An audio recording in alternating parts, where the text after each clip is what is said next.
to be a man, to be a human being, to be respected as a human being, to be given the rights of a human being in this society, on this earth, in this day, which we intend to bring into existence by any means necessary. Word, logophile. It means to be a lover of words. Logos meaning meaning, phile meaning lover, which really means that I am a lover of what a word means. The word means, or the words by any means that one is willing to use any mode, manner, measure, method, or medium by which to get from point A to point B. The point is the thing I mean to say. I say what I mean with these words. These words are the means by which I say them, which means that the point is just that I really like words. TEDxFoggyBottom 2017, if you feeling good, say word. Word. What's up, everybody? My name is Jinahie, and I know every time I say my name, everyone just kind of looks at me like, what did you just say? So just for the record, my name is Jinahie. It is not Jahani, or Jumanji, or Gerald, all right?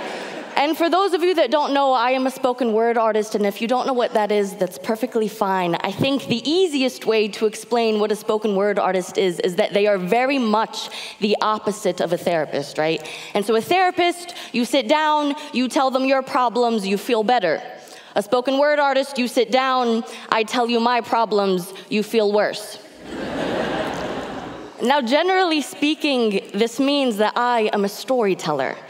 But you can't say something without having heard it from somewhere else first. So more specifically speaking, I am a story collector. And in the spirit of keeping with my practice, I will be sharing some stories with you all, but I would also like for you all to share your stories with me. So what we have here in the corner of the room is called a potluck poem. I have written the first line. The first line is I am. What we are going to do with this clipboard is we are going to pass it around the entire room and get it to as many people as possible. Once this gets to you, write your best line and pass it down. If everybody's good on the directions, put your left thumb in the air and say yeah. All right. Now, I would like to introduce you all to someone very, very special to me. This is my grandmother. Her name is Layla. And that little girl blowing out her birthday candles, well, that would be me. And if it's all right with you all, I'd like to tell you a little story.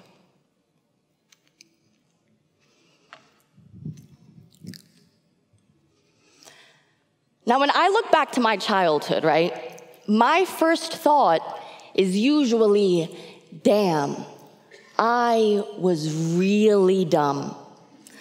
For example, who here had a not awkward, semi-productive, honest conversation about sex with their parents?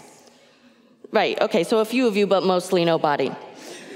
So like most kids, my first sex talk came when I asked my mom where babies really come from.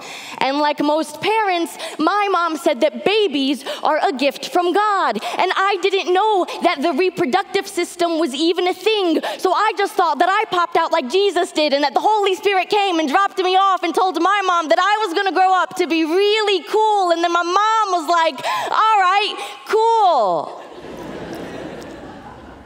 But then, later that night, my friend's sister's cousin told me that I was an accident. So I asked my mom if God makes mistakes, and she said, never. So at this point, I knew that somebody definitely had to be lying to me, and it was between my mom or God. But my mom says you can't accuse God of lying, so... Anyway, when I got a little older, my mom tried having her very first sex talk with me. But at no point in this conversation did she refer to, or say, or even spell the word sex. Instead, she'd say, okay, tell me what you know. And I'd say, okay, well, tell me what you think I know. And she'd say, okay, well, tell me what you think I think you know. And that was our sex talk. Fast forward a few months, right, and I get my period for the very first time. But I didn't know what a period was. So I called my friend, and my friend informed me that if you hug a boy for a long enough time, you have a baby. And at this point, I had definitely hugged a lot of boys, but did not time how long I hugged them for. So I'm freaking out, trying to figure out how to tell my mom this, and when I finally get around to telling her, she laughs at me, hands me a pad, 2 ibuprofen, a glass of water, and says, "Do not worry. Everything will be just fine." But then my grandmother comes to visit, and I stumble on her crying in the bathroom, and it is the first time I hear her cry. She says, "بيقطعوا لحم الحي," which is to say, they cut off living flesh. And I know the words cut and flesh, but I do not know what she means. Mama says my grandmother was circumcised, says that the bleeding didn't stop for days, that the scar tissue stayed, that the nerves still pinched, that there is a void where flesh should have been. And for the first time, Mama does not mince her words with me. Mama gives me the anatomy lesson of my life.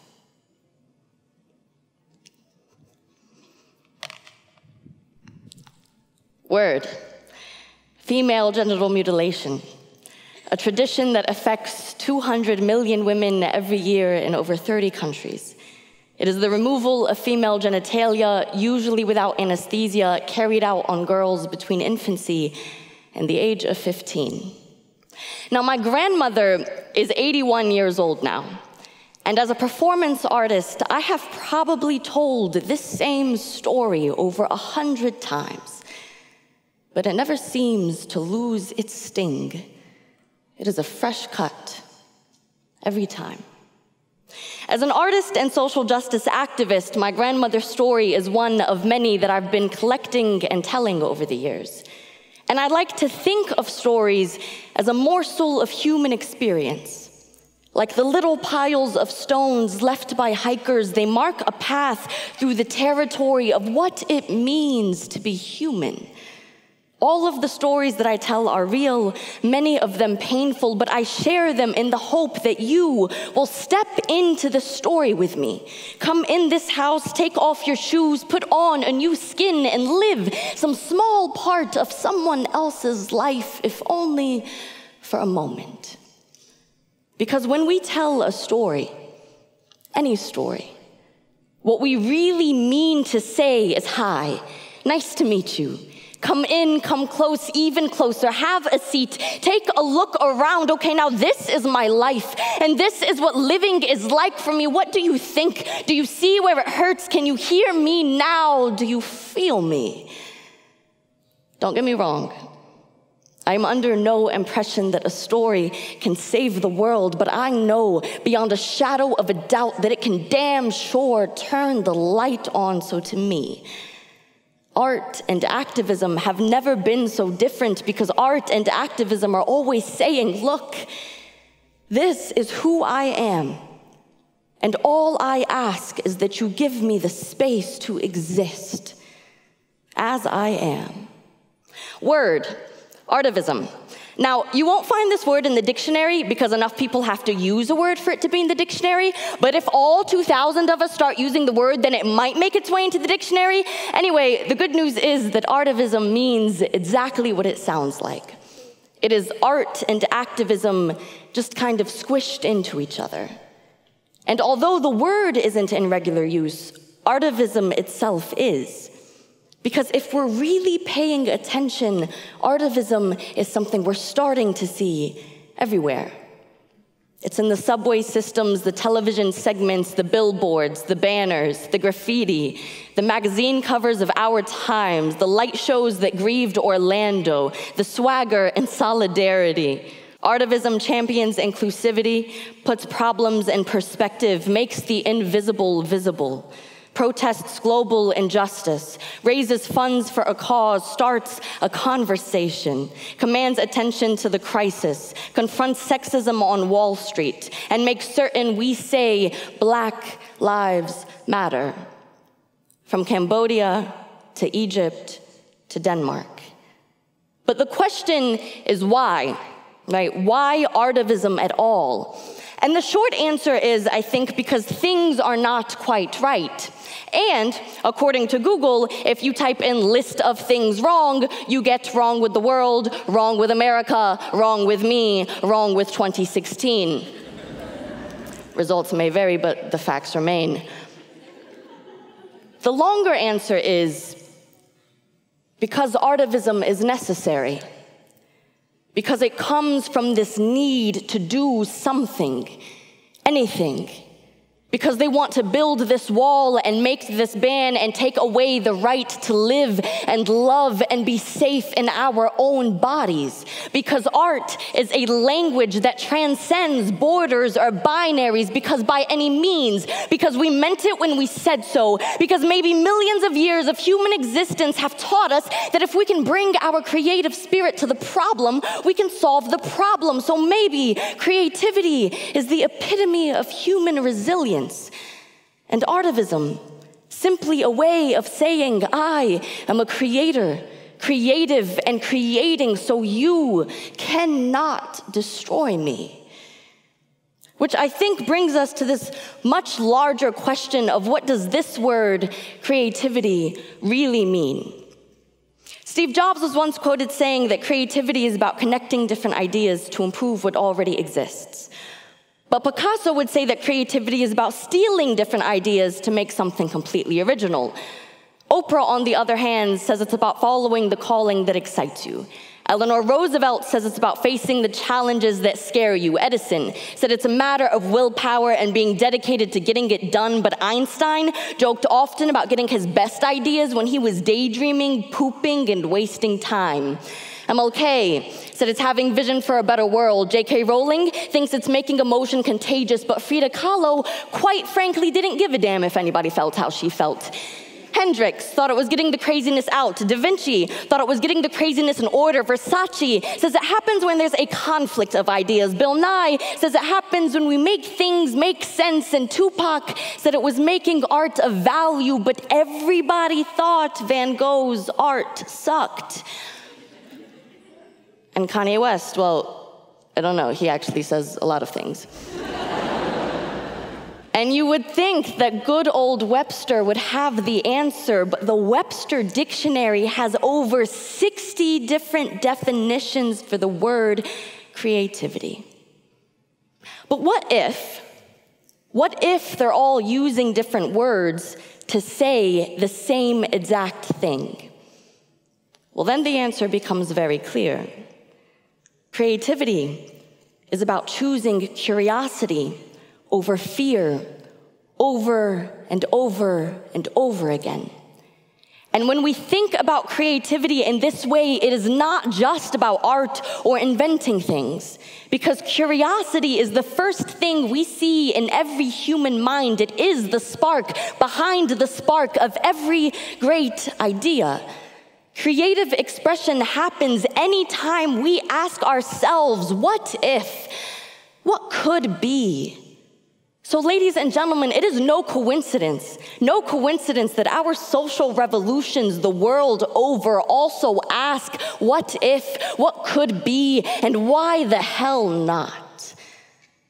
Which means that artivism gives us the space to dream, to imagine, to make a new world that is just waiting to be defined.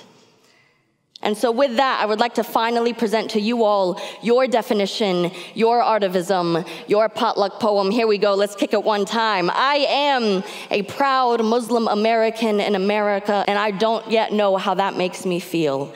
I am soft and I am kind, but I give too much. I am a trilingual Jew, and my third language is Hebrew, but I don't tell anybody that. I am afraid to offend because I crave praise.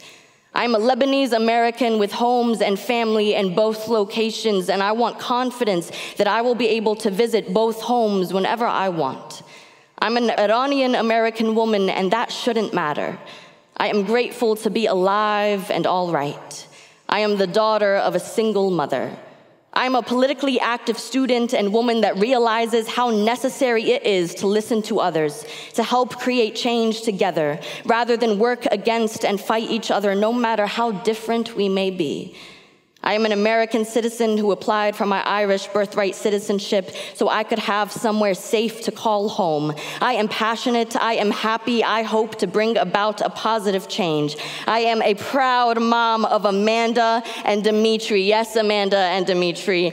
A collector of love. I am engaged in the great middle age. TEDxFoggyBottom, go ahead and give yourselves a big round of applause.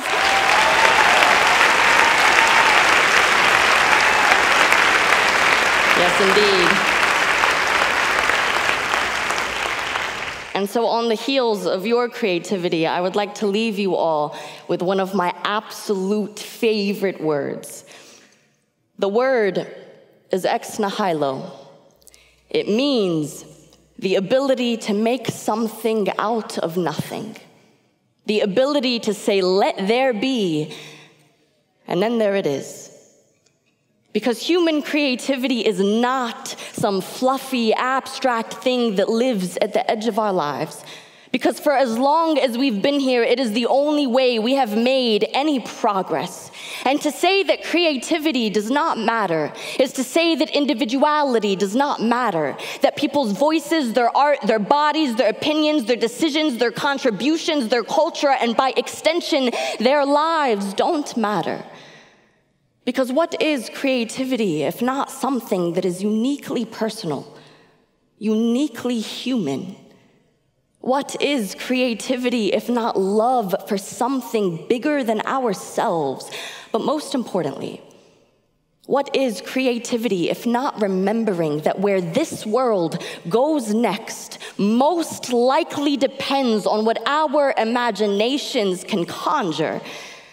And artivism, simply a way of saying, hey, society, watch us survive you by any means or medium necessary. Thank you all so much. Thank you. Thank you.